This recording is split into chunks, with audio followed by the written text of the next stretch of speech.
selection of food to be found anywhere in the world and at prices within its financial range.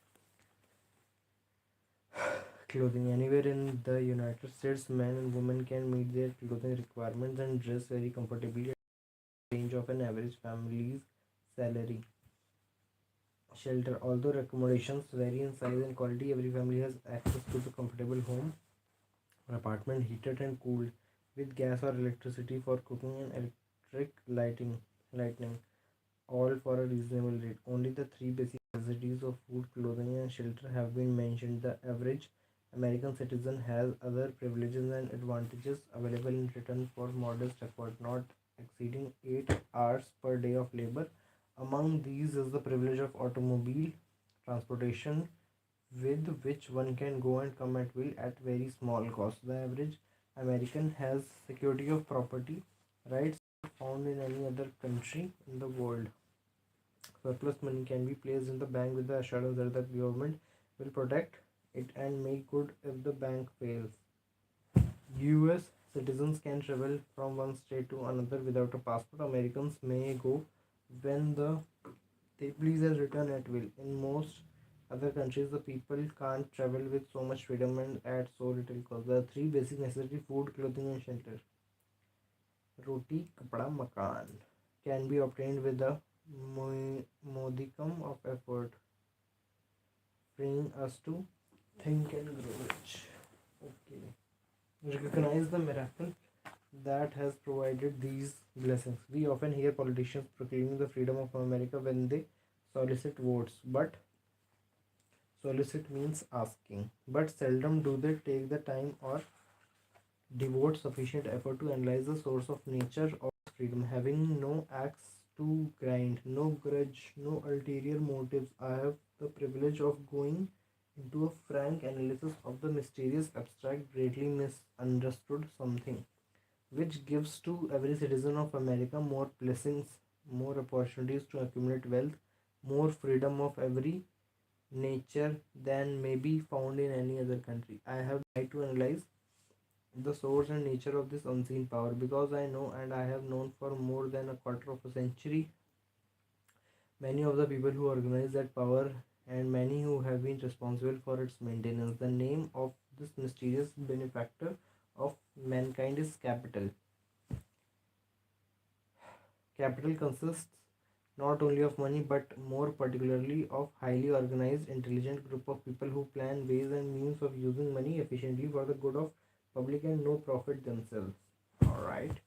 These groups consist of scientists, educators, chemists, inventors, business analysts, public relations experts, transportation experts, accountants, lawyers, doctors, and other who have highly specialized knowledge in all fields of industry and business. They pioneer experiment, blaze trails in new field of endeavor. They support colleges, hospitals, and public schools. Build good, build good roads, public newspapers. Pay most of the cost of government and take care of multitudinous details that drive human progress. Stated briefly, the capitalists are the brains of civilization because they supply the entire fabric of which all education, enlightenment, and human progress consists.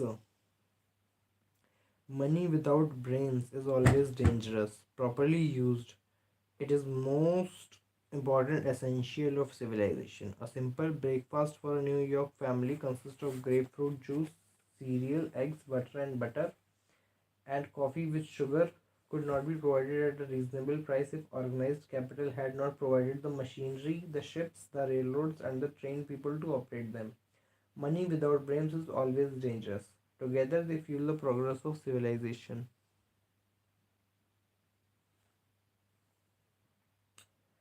Steamships and railroads do not spring up from the earth and function automatically.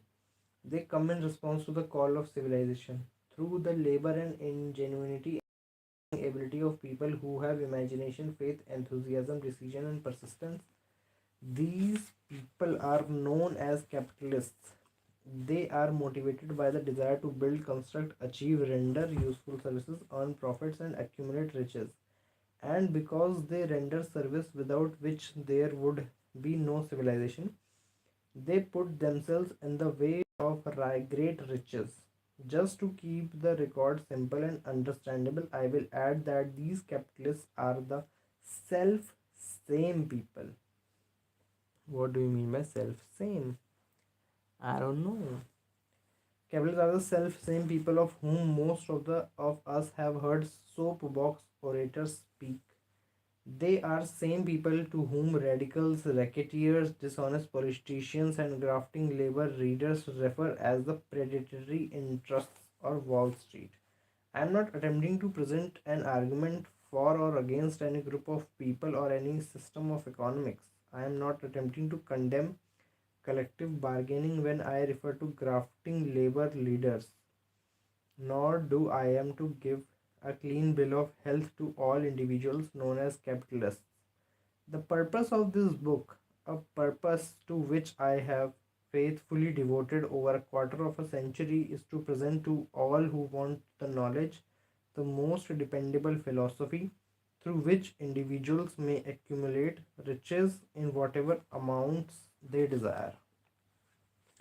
I have here analyzed the economic advantages of the capitalistic system for the twofold purpose of showing that all who seek riches must recognize and adapt themselves to the system that controls all approaches to fortunes, large or small, and to present the side of the picture opposite so that being shown by politicians and demagogues who deliberately becloud the issues they bring in by referring to organized capital as if it were something poisonous. Here lies the economic advantages of the capitalist system for the twofold purpose of showing that all who seek riches must recognize and adapt themselves to the system that controls all approaches to fortunes, large or small, and to prevent the side of the picture opposite to that being shown by politicians and demagogues who deliberately becloud the issues they bring up by as referring to organized capital as if it were something poisonous. This is a capitalistic country. It was developed through the use of capital, and we who claim the right to partake of the blessing of freedom and opportunity, we who seek to accumulate riches here, may as well know that neither riches nor opportunity would be available to us if organized capital had not provided these benefits. Do you understand?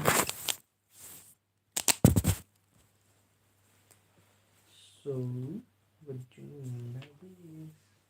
Yes, it is.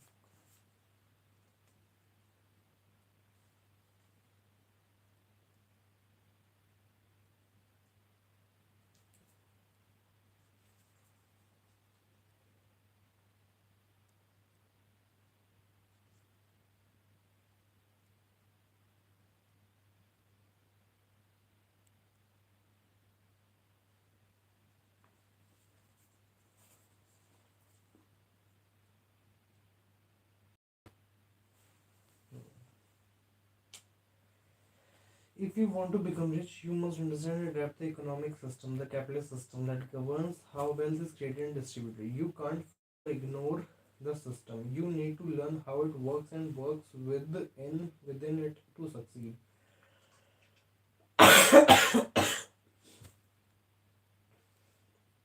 Take care. All right. In a capitalist system, wealth is created through investment, business, and innovation.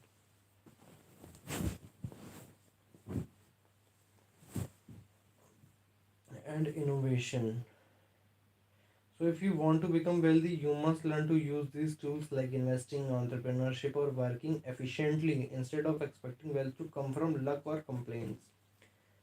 To prevent the side of the picture opposite to that being shown by politicians and demagogues, meaning many politicians or public speakers criticize capitalism or big business, claiming it's evil or unfair. But the author Napoleon Hill wants to show the other side of the story, that organized capital like banks, industries, investors is not bad. In fact, it's It's what makes progress, opportunity, and wealth possible. To present the side of the picture opposite to that being shown by politicians and who deliberately cloud the issues they bring up by referring to organized capital as it were something poisonous. Okay. Say big corporation are greedy. Hill says yes, some may be, but the system of organized capital, investment companies, industries is also what gives people jobs, technology, and prosperity. In short, understand and adapt to capitalism if you want to be rich. Don't see organized capital as evil. It's the backbone of opportunity and progress. I got it.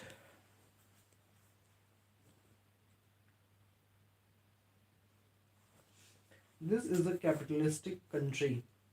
It was developed through the use of capital, and we who claim the right to partake the blessings of freedom and opportunity, we who seek to accumulate riches here, man may as well know that neither riches nor opportunity would be available to us if organized capital had not provided these benefits. If you are one of those who believe that riches can be accumulated by the mere act of people who organize themselves into groups and demand more pay for less service, if you are one of those who demand government relief without early morning disturbance when the money is delivered to you, if you are one of those who believe in trading their votes to politicians in return of passing of laws which permit their raiding of the public treasury, you may rest securely on your beliefs with certain knowledge that no one will disturb you because this is a free country where every person may think as he pleases, where nearly everybody can live with but little effort, where many may live well without doing any work whatsoever. However, you should know the full truth concerning this freedom of which so many people boast and so few understand. As great as it is, as far as it reaches, as many privileges as it provides, it does not and cannot bring riches without effort. Full truth concerning this freedom of which so many people boast and so few understand.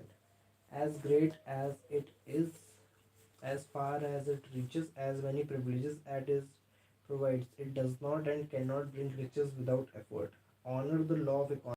There is but one dependable method of accumulating and legally holding riches, and that is by selling a product or service. No system has ever been created by which people can legally acquire riches through mere force of numbers or without giving in return something of value. There is a principle known as law of economics. This is more than a theory.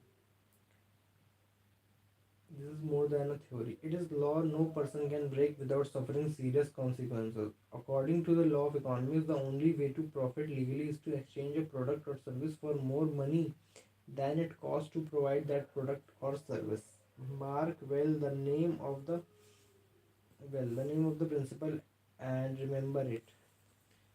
Okay, because it is far more powerful than all the politicians and political machines. It is above and beyond the control of all labor unions. It can't be swayed or influenced or bribed by racketeers or self appointed leaders in any calling. Moreover, it has an all seeing eye and a perfect system of bookkeeping in which it keeps an accurate account of transactions of every human being engaged in the business of trying to get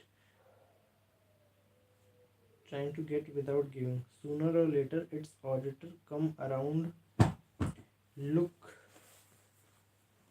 look over the records of individuals, both great and small, and demand on accounting. Wall Street, big business, capital, predatory interests, or whatever name you choose to give the system which has given us American freedom, represents a group of people who understand, respect, and adapt themselves to this powerful law of economics. Their financial continuation depends upon their respecting the law. The law of economics was passed by nature. There is no Supreme Court to which violators of this law may appeal. The law hands out both penalties for its violation and appropriate rewards for its observance. Without interference or the possibility of interference by any human being, the law can't be repealed. It is as fixed as the stars in the heaven and subject to and a part of the same system that controls the stars. May one refuse to adapt oneself to the law of economics. May one refuse to adapt oneself to the law of economics. Certainly, this is a free country where all are born with equal rights, including the privileges of ignoring the law of economics. What happens then? Well, nothing happens until large number of people join forces for the avowed purpose of ignoring the law and taking what they want to force. Then comes the dictator with well organized firing squads and machine guns. We have not yet reached that stage in America, but we have heard all we want to know about how the system works. Perhaps we shall be fortunate enough not to demand personal knowledge of so gruesome a reality. Doubtless, we shall prefer to continue with our freedom of speech, freedom of deed, and freedom of render useful service in return for riches. Until large number ठीक है. Then comes the dictator with well organized firing squads. Firing squads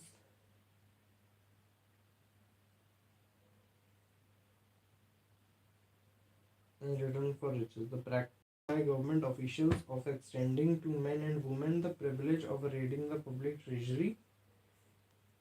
Doubtless, we shall prefer to continue with our freedom of speech, freedom of deed, and freedom of render useful service in return for riches. The practice by government officials of extending to men and women the privilege of raiding the public treasury in return for votes. The practice by government of extending to men and women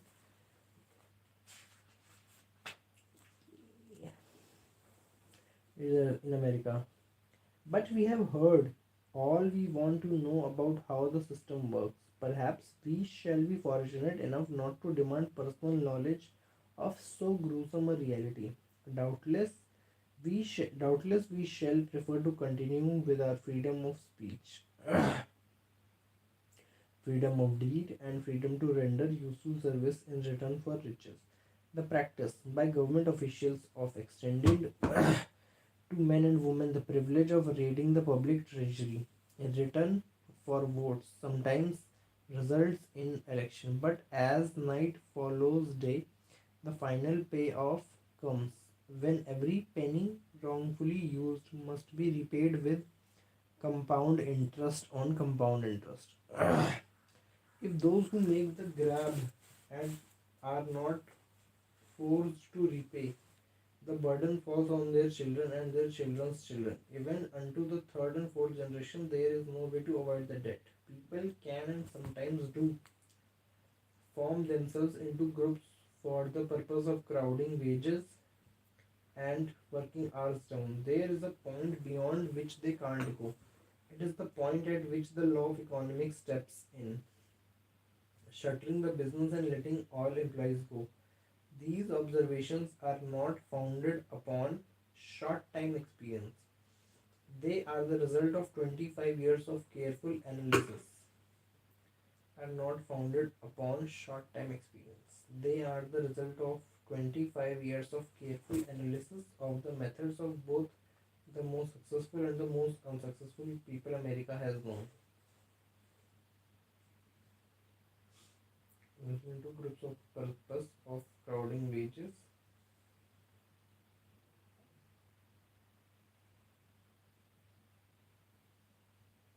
Getting all employees go. These opportunities ठीक है. Look for and seize opportunity. Opportunity has spread its wares before you. Step up to the front. Select what you want. Create your plan. Put the plan into action, and follow through with persistence. Capitalistic America will do the rest. You can depend upon this much. Capitalistic America ensures every person the opportunity the opportunity to render useful service and collect riches in proportion to the value of service. The system denies no one this right, but it does not and cannot promise something for nothing. Because the law of economics itself irrevocably, yes.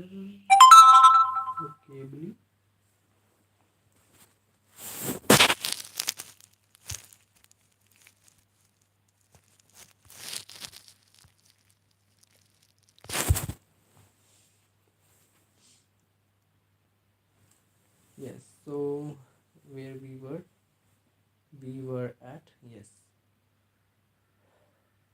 But it does not and cannot promise something for nothing. Because the law of economics itself irrevocably controls a system that neither recognizes nor tolerates for getting without giving. Capitalistic America ensures every person the opportunity to render useful service and collect riches in proportion to the value of the service. America provides all the freedom and all the opportunity to accumulate riches that any honest person may require.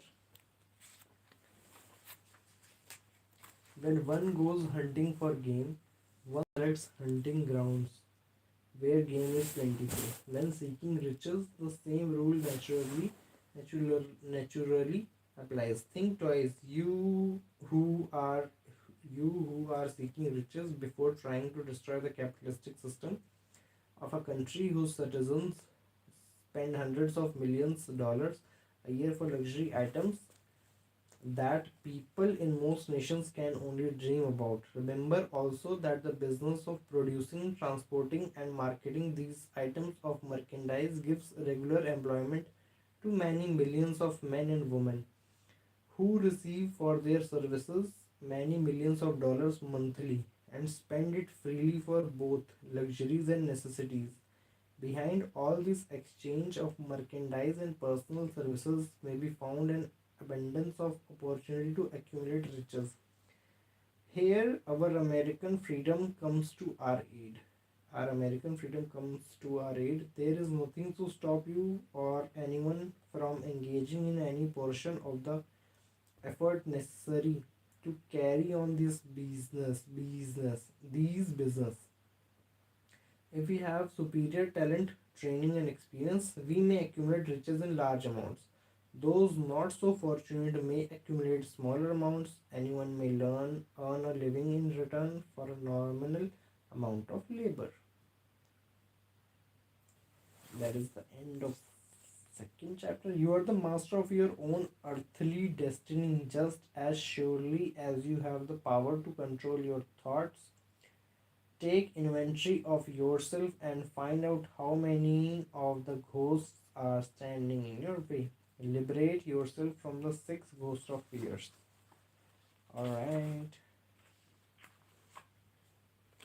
So basically, law of economics was the only way to profit legally is to exchange a product or service for more money than it costs to provide that product or service.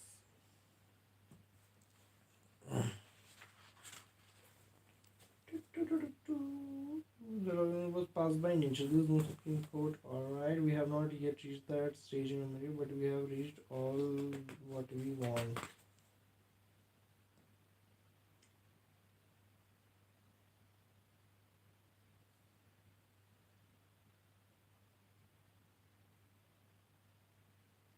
Without interference or the possibility of interference by any human being, the law can't be repealed. Okay. Just remember it because it is the far more powerful than all the politicians take care. It can't be swayed or influenced. It keeps an accurate account of the transactions of every human being engaged in the business of trying to get without giving. Sooner or later, its auditors come around, look over the records of individuals, both great and small, and demand an accounting. Wall Street, big business, capital, predatory interest, or whatever name you chose to give the system, which has given us American freedom, represents a group of people who understand, respect, and powerful.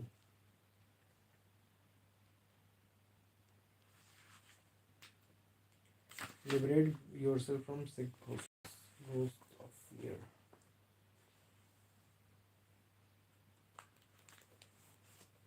Do-do-do-do, come on, do-do-do-ma-ah, do-do-do-ma-ah.